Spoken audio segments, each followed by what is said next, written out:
তো হ্যালো আমার ফেসবুক বন্ধুরা। তো আপনারা হয়তো ভাবছেন যে অনলাইন দেখছি ছন্দাদিকে, অথচ কোনো রেসপন্সই করছে না, না কোনো কমেন্টের, না কোনো কিছু। তো আমি তো প্রচণ্ড ব্যস্ততার মধ্যে পড়ে গেছি, কারণ কালকে ছেলের দুর্গাপুরে কম্পিউটার ক্লাস আছে।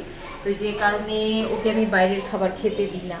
তো আজ থেকে না ভেবে রাখলে আমি কালকের পদক্ষেপটা নিতে পারি না, যে কারণে আমাকে আগের দিন থেকেই সূচনাটা করতে হয়। তো ব্যাপারটা হচ্ছে যে একটু চিলি চিকেন পেয়েছি, আগে দেখাতে দেখাতে চলুন গল্প করি। এই যে এক গাদার রুটি করে রেখে দিয়েছি আমাদের 3 জনের। আমার তো এক মুঠো ভাতও লাগে তার সাথে, আর ওই 6-7টা রুটি আমি রেখে দেব, কারণ ও বাসি রুটি খেয়ে যেতে হবে, কোনো উপায় নেই আমার ছেলেকে। সকালে আমি আর করে উঠতে পারবো না। তো আমার চিলি চিকেন তো সে একদম ঘাঁটা টাইপের, হলুদও কম, সব কিছুই কম দিই। জন্ডিসে হলুদটাও খেতে নেই বলে, তো এখন ঠিক হয়ে গেছে, কিন্তু ক্ষতি যখন আছে তখন খেয়ে কোনো কাজ নেই, নুন ঝাল ঠিকই আছে। তো যে কারণে আমি কমই দিই, একটু মিষ্টি দিতে হবে মনে হচ্ছে, নামানোর সময় দেব। তো এটাই হচ্ছে আমার চিলি চিকেনের, মানে চিকেন চিলি বলুন আর চিলি চিকেনে বলুন, ফাইনাল লুক। তো এই যে দেখছো বন্ধুরা, পাখিটাকে আমি মিক্সিটার উপরে বসিয়ে দিয়েছি। ও কিন্তু চেষ্টা করছে যে আমার কাছে আসবো, আমি এখানে দাঁড়িয়ে আছি, ও চেষ্টা করছে, এই দেখুন ও আমি দেখতে পাচ্ছেন কিনা জানি না, ও চেষ্টা করছে আমার কাঁধে চাপবো। তো এটাকে কাঁধে নিয়ে আবারও ফিরে এলাম, দেখলাম ভিডিওটা আমার 3 মিনিট হয়নি। তো ভিডিওগুলো তো মানে কি বলবো, ওই টেনে ছেঁচড়ে 3 মিনিট করতেই হবে বন্ধুরা। কি বলছিলাম বন্ধুরা, পরিস্থিতি তোমাকে ধন্যবাদ।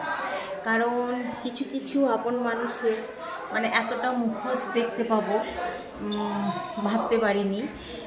মানে আমি যাই হই না কেন, আমি যেমনই হই না কেন, অন্ততপক্ষে ভনিতা করি না, আপন সাজার ঢং করি না।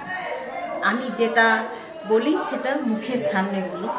তো ব্যাপারটা হচ্ছে যে কিছু কিছু মানুষের আপনজন এতটা মর্মান্তিক হয়, দেখবেন যারা গ্রামগঞ্জে বাস করেন, যে যেমন ধরুন যে রাস্তার ধারে দেখবেন কুকুরে ছানা দেয়, কুকুর বাচ্চা প্রসব করে। তো সব থেকে লিকলিকে বাচ্চাটা সেটা কিন্তু ওই মা কুকুরটা না মানে খেয়ে নেয়, জানি না কেন, হয়তো পেটের খিদে থাকে বা কোনো কিছু জানি না কেন খেয়ে নেয়। কিন্তু ব্যাপারটা হচ্ছে সেই ঘটনাটা কিন্তু প্রচণ্ড মর্মান্তিক, প্রচণ্ড মর্মান্তিক। মানে যেই রক্ষক সেই ভক্ষক হয়ে যায়। হ্যাঁ, মানে বিষয়টা চোখে দেখারও নয়, আর বিষয়টা কারো কাছে বলারও নয়, এতটা কষ্টদায়ক। ঠিক তেমনি মানে কি বলবো, যে মানুষের জীবনে হয়তো বৌদিরা থাকুক বা যে কেউ থাকুক, আমরা মেয়ে মানুষরা একটু অনেকেই দেখবেন যে একটু মানে চুগলিবাজিতে থাকে, একটু ভুল বুঝাবুঝি, মিসআন্ডারস্ট্যান্ডিং হতেই পারে। কিন্তু মানে কোনো মায়ের পেটের ভাই যে চোখের মণি থেকে একেবারে চোখের বালি বানিয়ে দিতে পারে, এবং এতটা মানে কি বলবো, মানে নির্মম একটা মানে পরিস্থিতিতে দাঁড় করিয়ে দিতে পারে, একাকিত্ব জীবন দিতে পারে। একটা সন্তানের লাইফ থেকে যে 16 বছর হেসে খেলে একটা বড় হওয়ার যে মানে কি বলবো, ভাষাটা ঠিক বুঝে উঠতে পারছি না, সেই জিনিসটা খেয়ে নিতে পারে আমার মতো একটা মানে হেসে খেলে থাকা মেয়ে 26টা বছর কেড়ে নিতে পারে। তো পরিস্থিতি মানে সত্যি পরিস্থিতিকে ধন্যবাদ, মানে আপনজনদের মানে এইরকম একটা